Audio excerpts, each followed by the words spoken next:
এ যাবৎকালে ভারতের মাটিতে কখনো কোনো প্লেয়ার সেজদা দেয়নি,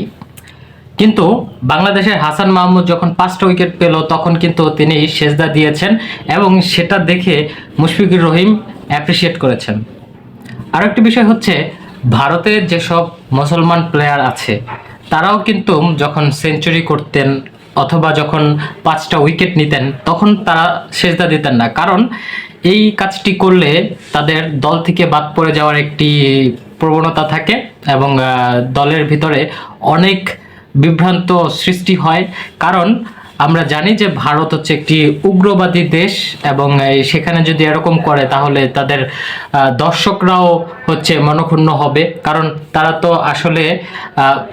যারা হচ্ছে এই যে মুসলিম প্লেয়ার আছে বা মুসলিম জনগোষ্ঠী আছে তাদের দেখতে পারে না। সো ভারতের মুসলমান প্লেয়াররা কখনো এই জিনিসটি সাহস করেনি যে তারা একটা ভালো কিছু করে সেজদা দিবে,